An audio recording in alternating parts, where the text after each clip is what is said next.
ওয়া সাহবিহি আজমাইন।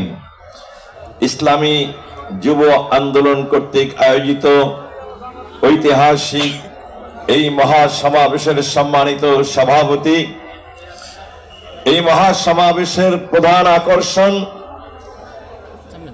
ইসলামী আন্দোলন বাংলাদেশের অবিসংবাদিত নেতা আমির সরমনার হযরত পীর সাহেব কিবলা, নায়েবে আমির মহোদয় সহ সম্মানিত সুধী মণ্ডলী এবং আমার সামনে উপস্থিত সম্মানিত যুবক ভাইরা, আমি আবারও জানাচ্ছি আসসালামু আলাইকুম ওয়া রাহমাতুল্লাহি ওয়া বারাকাতুহু।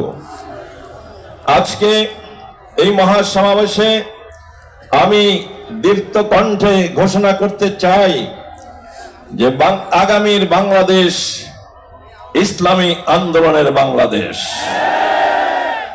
বাংলাদেশে ইসলাম এসেছে আউলিয়া কেরামদের মাধ্যমে, আবার এই দেশে ইসলাম প্রতিষ্ঠিত হবে সেই আউলিয়া কেরামদের মাধ্যমে।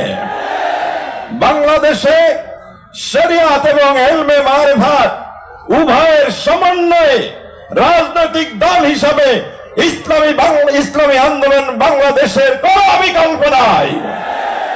অতএব আমি নিজে কখনো এখন পর্যন্ত রাজনৈতিক দলে নাম লেখাইনি, কিন্তু আজকে আমি সম্মানিত আমির এবং বিশেষ করে নায়েবে আমির মহোদয়দের আবেদনে আমার মনে অনুপ্রেরণা জেগেছে।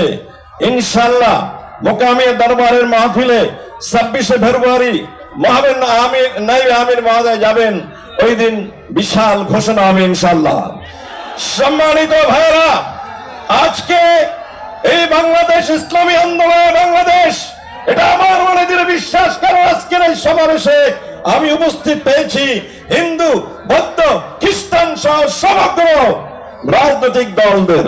আমি আজকে সমস্ত বাংলাদেশের পীর মাশায়েখদেরকে আহ্বান জানাবো, সমগ্র বাংলাদেশের দরবারগুলোকে আহ্বান জানাবো, সমগ্র বাংলাদেশের ইসলামী দলগুলোকে আহ্বান জানাবো, ইসলামপন্থী দলগুলোকে আহ্বান জানাবো, আসুন সকলে ঐক্যবদ্ধ হয়ে ইসলামী আন্দোলনের পতাকা তলে, চরমনার পীর সাহেবের পতাকা তলে ঐক্যবদ্ধ হই।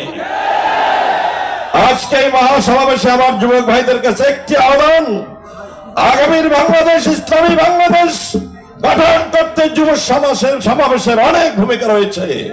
চরমনাই হুজুরের নেতৃত্বে এই ময়দানে যে সমস্ত যুবক ভাইরা রয়েছে, কে কে রাজি আছো জান দিবে, মাল দিবে, রক্ত দিবে? তাকবীর! আসসালামু আলাইকুম ওয়া রাহমাতুল্লাহ। সংগ্রামী